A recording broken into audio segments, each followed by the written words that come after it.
नमस्कार बच्चों, मैं हूं जितेंद्र शर्मा। आज आपके सामने फिर से लेकर के उपस्थित हुआ हूं कक्षा 9th की संस्कृत की पुस्तक शेमुसी। बच्चों, आज हम शेमुसी के पार्ट 9 सिकता सेतु उसके प्रश्न और उत्तर पढ़ने जा रहे हैं। हमने इसकी वीडियो पहले बना चुके हैं, इस पार्ट को हम पहले पढ़ चुके हैं। यदि आपने उस पार्ट को नहीं देखा, उस वीडियो को नहीं देखी है, तो हम लिंक डिस्क्रिप्शन में डाल दे रहे हैं। आप उस लिंक पर जाइएगा और इस पार्ट की वीडियो को आसानी से देख लीजिएगा। आज हम इस वीडियो में उसके प्रश्न और उत्तर पढ़ने जा रहे हैं कि कैसे कैसे इस प्रश्न को हमें हल करना है, क्या इन प्रश्नों के उत्तर होंगे। यह सब हम आज इस वीडियो के माध्यम से आपको बता देंगे। बच्चों, आपने अभी तक इस चैनल को अभी तक सब्सक्राइब नहीं किया है तो इसे लाइक कीजिए, सब्सक्राइब कीजिए और अपने दोस्तों को इसे शेयर अवश्य कर दीजिए। तो बच्चों, हम शुरू करने जा रहे हैं पार्ट 9 सेमुषी संस्कृत की पुस्तक कक्षा 9 की, जिसके 9 पार्ट को सिकता सेतु उसके प्रश्न और उत्तर। तो पहला प्रश्न है, एक पदेन उत्तरम लिखत। इन प्रश्नों के उत्तर आपको एक पद में ही देना है। पहला प्रश्न है, कहा बाल्ये विद्याम न अधीतवान। किसने बाल्यकाल में, बचपन के समय में विद्या अध्ययन नहीं किया था? तो तपोदत्ता, आपको उत्तर में लिख देना है तपोदत्ता। तपोदत्त वही वह बालक था जिसने बचपन में विद्या नहीं ग्रहण किया था और वह तपस्या करके विद्या का ज्ञान प्राप्त करना चाहता था। बिना गुरु के आश्रम में, बिना गुरु के गृह जाकर के वह विद्या प्राप्त करना चाहता था। दूसरा प्रश्न है, तपोदत्त कया विद्याम अवाप्तुम प्रवृत्तः अस्ति। तपोदत्त किसके द्वारा विद्या प्राप्त करना चाहता था? तो उत्तर लिख दीजिए तपश्चर्या, तपस्या के द्वारा। तीसरा प्रश्न है, मकरालये कह शिलाभिः सेतुं बबंध। मकरालय अर्थात समुद्र में सेतु का बंधन किसने किया था? सेतु किसने बांधा था? तो समुद्र में जब हम रामायण पढ़ते तो हमें पता चलता है कि रावण के घर पहुंचने के लिए संपूर्ण सेना को समुद्र पार कराना आवश्यक था और सेना को उधर पार पहुंचाने के लिए उनको सेतु बनाने की आवश्यकता थी। तो मकरालय पर अर्थात समुद्र पर सेतु किसने बनाया था? तो सेतु का निर्माण समुद्र पर भगवान राम ने किया था। तो आप उत्तर लिख लीजिएगा रामः। चौथा प्रश्न है, मार्ग भ्रांतः संध्याम कुत्र उपैति। रास्ता भटका हुआ व्यक्ति शाम को कहां आता है?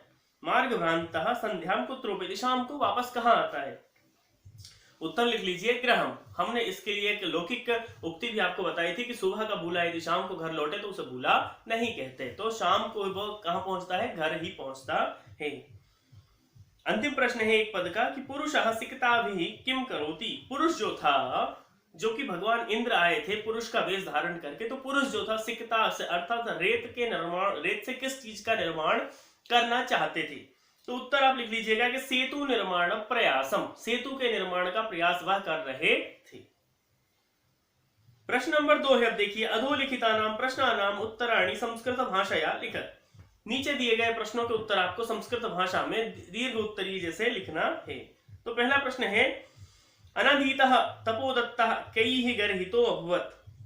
बिना पढ़ा लिखा तपोदत्त किसके द्वारा गर्हितः अर्थात अपमानित किया गया था? तो उत्तर हम लिख लेंगे कि अनधीतः तपोदत्तः सर्वैः कुटुंबिभिः मित्रैः ज्ञातिजनैश्च गर्हितो अभवत्। कि बिना पढ़ा लिखा अर्थात अनपढ़ जो था तपोदत्त, वह किसके द्वारा गर्हित था या पीड़ित था, अपमानित था? तो अपने कुटुंबियों से, मित्रों से, भाई बंधुओं से और स्वजाति बंधुओं से वह अपमानित बार बार हो चुका था। दूसरा प्रश्न है, तपोदत्तः केन प्रकारेण विद्याम अवाप्तुम प्रवृत्तो अभवत्। तपोदत्त किस प्रकार से विद्या प्राप्त करने में सक्षम था या तैयार हुआ? तो तपोदत्तः तपश्चर्यया विद्याम अवाप्तुम प्रवृत्तो अभवत्। तपोदत्त तपश्चर्या अर्थात तपस्या के द्वारा विद्या प्राप्त करने को तैयार हो चुका था। तीसरा प्रश्न है, तपोदत्तः पुरुषस्य काम चेष्टां दृष्ट्वा अहतत्। तपोदत्त ने पुरुष की अर्थात देवराज इंद्र की किस चेष्टा को देखकर, किस क्रिया को देखकर उसको हंसी आई? तो तपोदत्तः पुरुषस्य सिकताभिः सेतु निर्माण प्रयासं दृष्ट्वा अहसत्। तपोदत्त उस पुरुष के सिकताभिः अर्थात रेत से पुल बनाने वाले कार्य को देख करके वो हंस पड़ा। तपोमात्रेण विद्यां प्राप्तुं तस्य प्रयासः कीदृशः कथितः। कि केवल तपस्या के द्वारा विद्या प्राप्त करने का जो प्रयास है वह कैसा है या किसके द्वारा कहा गया था? तो तपो मात्रेण, उत्तर लिख लीजिएगा आपकी, तपो मात्रेण विद्या प्राप्तुम तस्य प्रयासा सिकता भी नद्याम सेतु निर्माण प्रयास इव कथितः। कि तपस्या के द्वारा विद्या प्राप्त करने का जो तुम्हारा प्रयास है वह उसी तरह है जिस प्रकार से रेत से वह पुल का निर्माण करना चाहता था, उसी प्रकार, मतलब इस प्रश्न में दोनों ने एक दूसरे से तुलना की है कि बिना गुरु गृह या गुरु आश्रम में जाकर के तुम्हें विद्या प्राप्त करना, यदि तपस्या के द्वारा तुम विद्या प्राप्त कर सकते हो तो इसकी तुलना किससे की गई है? रेत के पुल के समान है, अर्थात असंभव है। जिस प्रकार रेत से पुल बनाना असंभव है, उसी प्रकार तपस्या के द्वारा विद्या प्राप्त करना असंभव होता है। अंतिम प्रश्न है, देखिए, अंते तपोदत्तः विद्या ग्रहणाय कुत्र गतः। अंत में जब सब कुछ सही हो गया, सब कुछ को बात समझ में आ गई, तब तपोदत्त विद्या प्राप्त करने के लिए कहां गया? तो अंते तपोदत्त्यः विद्या ग्रहणाय गुरुकुलम गतः। अंत में विद्या ग्रहण करने के लिए तपोदत्त कहां गया? तो वह गुरुकुल वापस चला गया। प्रश्न नंबर 3 है, देखिए, भिन्न वर्गीय पदम चिनुत। आपको 4 शब्द दिए हैं, 4 में से 3 एक जैसे हैं, एक ही प्रकृति के हैं। अंतिम में जो एक शब्द है वह तीनों प्रकृतियों से, तीनों शब्दों से भिन्न शब्द है, तो उस भिन्न शब्द को हमें पहचानना है। जैसे अधिरोढ़ुम, गंतुम, सेतुम, निर्मातुम। इसमें सेतुम अलग है क्योंकि बाकी जो 3 है, अधिरोढ़ुम, गंतुम और निर्मातुम, तीनों में धातु और उपसर्ग के साथ साथ तुमन प्रत्यय का प्रयोग किया गया है, जबकि सेतु शब्द से द्वितीय विभक्ति का एक वचन है, उसमें तुमन प्रत्यय का प्रयोग नहीं किया गया है, इसलिए सेतुम यहां पर पृथक शब्द होता है। फिर देखिए दूसरा, निश्वस्य, चिंतय, विमृश्य, उपेत्य। इन तीनों में चिंतय शब्द है क्योंकि निश्वस्य, विमृश्य, उपेत्य ये तीनों अलग है, चिंतय एक अव्यय शब्द होता है। फिर है तीसरा, विश्वसिमि, पश्यामि, करिष्यामि, अभिलषामि। विश्वसिमि अलग शब्द है, यह सप्तमी विश्वसिमि, ये जो सप्तमी विभक्ति के एक वचन का यह प्रयोग होता है। इनके अतिरिक्त पश्यामि, करिष्यामि और अभिलषामि यह उत्तम पुरुष एक वचन के रूप होते हैं। फिर अंतिम, तपोभिः, दुर्बुद्धिः, सिकताभिः, कुटुम्बिभिः। इसमें जो शब्द है वह दुर्बुद्धि शब्द जो है वह अलग शब्द होता है, क्योंकि बाकी के जो 3 शब्द है वह तृतीय विभक्ति के बहुवचन के शब्द होते हैं। जैसे तपोभिः, सिकताभिः और कुटुम्बिभिः, ये तीनों शब्द जो है वह तृतीय विभक्ति के बहुवचन होते हैं। इनके अंतर में जो शब्द है वह है दुर्बुद्धि शब्द अलग होता है। प्रश्न नंबर 4 है, देखिए, रेखांकितानि सर्वनाम कस्मै प्रयुक्तानि। रेखांकित, नीचे एक वाक्य दिया गया है, वे वाक्य में एक शब्द के नीचे रेखांकित है, अर्थात नीचे अंडरलाइन किया हुआ है, वह अंडरलाइन वाला जो शब्द है वह किसके लिए प्रयुक्त वाक्य में या नाटक में किया गया है, उसके विषय में हमें बताना है। तो जैसे पहला है, अलम अलम तब श्रमेण। यह जो अलम अलम तब श्रमेण अर्थात बस बस बस करिए, अब आप श्रम मत करिए, तो यहाँ तब शब्द किसके लिए प्रयुक्त किया गया है?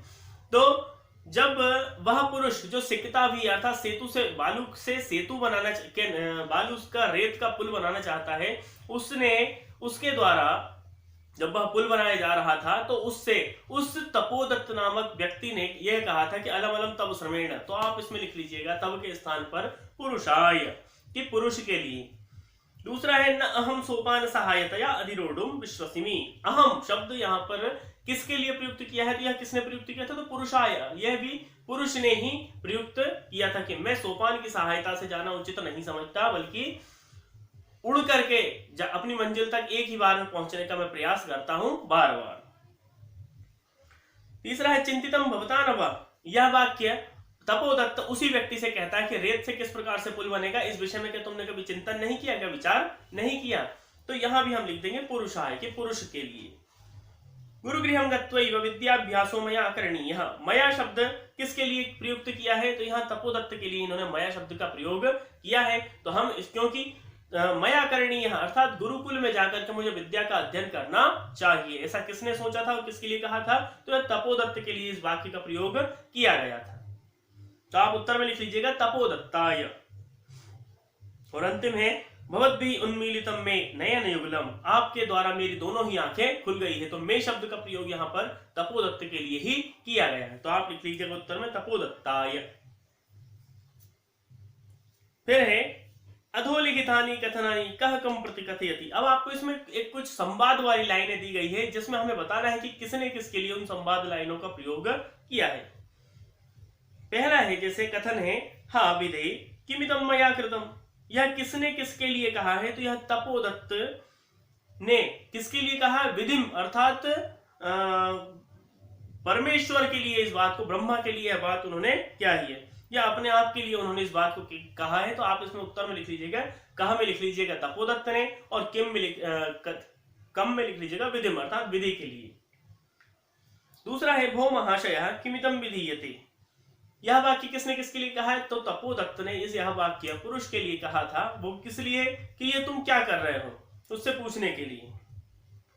तीसरा है भो तपस्विनः कथम माम अवरोधम करोषि, यह कि तुम यह क्या कर रहे हो, मुझे क्यों रोक रहे हो? तो पुरुष ने तपोदत्त को कहा था। जब तपोदत्त उसको रोकता है कि रेत से कभी पुल का निर्माण हो नहीं सकता, तो उसके लिए इस वाक्य का प्रयोग किसके लिए किया जाता है? पुरुष के द्वारा तपोदत्त के लिए इस प्रयोग को किया जाता है। चौथा है देखिए सिकता जल प्रवाह स्थास्यन्ति किम, रेत जल के प्रवाह में टिक सकती है क्या? तो तपोदत्त ने यह पुरुष के लिए कहा था। तपोदत्त ने पुरुष को समझाते हुए कहा था कि रेत क्या जल के इतने प्रवाह में केवल टिक सकती है? नहीं टिक सकती।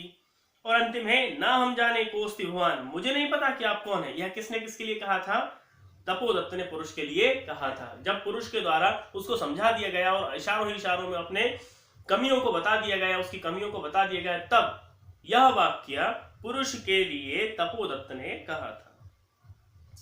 प्रश्न नंबर 5 है देखिए स्थूल पदानी अधिकृत्य प्रश्न निर्माणम करो। नीचे कुछ बोल्ड अक्षर में एक वाक्य के अंदर शब्द दिए गए हैं, उन शब्दों को हटा करके आपको प्रश्न का निर्माण यहां पर करना है। पहला है जैसे तपोदत्तः तपश्चर्यया विद्याम अवाप्तुम प्रवृत्तोस्मि, तपश्चर्यया तो तपस्या के द्वारा वह विद्या प्राप्त करना चाहता था। तो आप उत्तर में लिख लीजिएगा कि कया, किसके द्वारा वह विद्या प्राप्त करना चाहता था। दूसरा है तपोदत्तः कुटुंबिभिः मित्रैः गरितो अभवत्, तपोदत्तः, तपोदत्त के नीचे अंडरलाइन है, बोल्ड है, तो कह हम उत्तर में लिख देंगे कि कह कुटुंबिभिः मित्रैः सह गर्हितः अभवत्।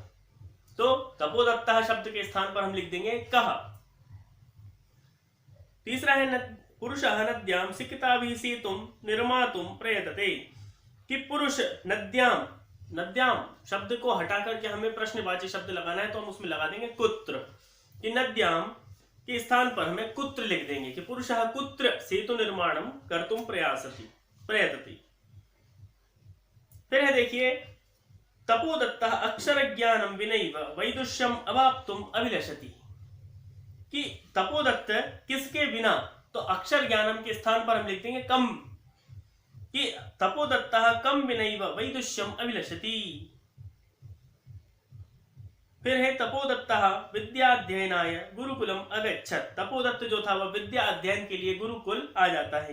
तो विद्या अध्ययनाय के लिए हम लिख देंगे किमर्थम, तपोदत्तः किमर्थम गुरुकुलम अगच्छत्। और अंतिम है इसी का गुरुगृहं गत्वैव विद्या अभ्यासः करणीयः, तो गुरुगृहं के स्थान पर हम लिख देंगे कुत्र, गुरुगृहं अर्थात कुत्र गत्वैव विद्या अभ्यासः करणीयः, तो गुरुकुलम गत्वैव विद्या अभ्यासः करणीयः, गुरुगृहं के स्थान पर हम लिख देंगे कुत्र। प्रश्न नंबर 6 है देखिए उदाहरणम अनुसृत्य अधोलिखित विग्रह पदानां समस्त पदानि लिखत। आपको कुछ अलग अलग समास विग्रह के जो पद दिए गए हैं उन पदों को आपको मिलाकर के एक ही स्थान पर लिखना है। जैसे संकल्पस्य सातत्येन, इस शब्द को ये दो भागों में बटा हुआ, इसका विग्रह हो चुका है, अब हमें इसको एक ही जगह स्थापित करना है या एक ही उसका बना करके निर्माण हमें करना है। तो हम समस्त पद में उसको लिख देंगे संकल्प सातत्येन। दूसरा है अक्षराणाम ज्ञानम, अलग अलग शब्द है, तो अक्षराणाम ज्ञानम के स्थान पर हम लिख देंगे अक्षर ज्ञानम। सिकतायाः सेतु, सिकतायाः सेतु के स्थान पर हम लिख देंगे सिकता सेतु। फिर है पितुः चरणैः, तो इसको हम लिख देंगे पितृचरणैः। गुरोह गृहम, इसको हम लिख देंगे गुरुगृहम, समस्त पद में हम लिख देंगे गुरुगृहम। और अंतिम है इसी का विद्यायाः अभ्यासा, तो हम इसके समस्त पद में लिख देंगे विद्या अभ्यासा। फिर है देखिए उदाहरणम अनुसृत्य अधोलिखित समस्तानां पदानां विग्रहं कुरुत।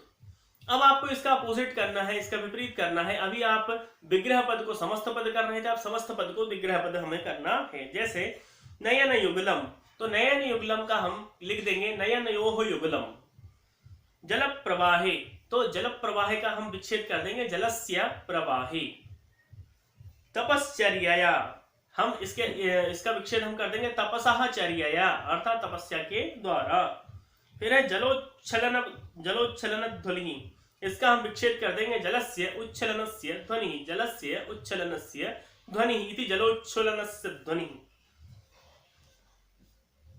और अंतिम है सेतु निर्माण प्रयासः, अर्थात सेतोः निर्माणाय प्रयासः, सेतोः निर्माणाय प्रयासः। अब देखिए आपके सामने प्रश्न नंबर 7 है कि उदाहरणम अनुसृत्य कोष्ठकात् पदम आदाय नूतनम वाक्यद्वयम अरचयत, कि उदाहरण को देख करते आपको कोष्ठक में कुछ शब्द दिए गए हैं, उन शब्दों के आधार पर आपको दो वाक्यों का निर्माण करना है। तो बच्चों यह आपके लिए बहुत ही आसान प्रश्न है और इससे आपकी एक योग्यता का विस्तार भी होगा। इसलिए हम आपको इस प्रश्न को नहीं बताएंगे, क्योंकि इस प्रश्न को आप स्वयं ही हल करने का प्रयास कीजिए, जिससे कि आप इसकी योग्यता को अपने आप विस्तृत करते जाएं। तो बच्चों आज के यह पार्ट आपको समझ में आ गया होगा। प्रश्नोत्तर आप इसको भली भांति कापियों में लिख लीजिएगा। हम अगली बार फिर से एक नई वीडियो को लेकर के आपके सामने उपस्थित होंगे। तब तक के लिए धन्यवाद। जय तु संस्कृतम, जय तु भारतम।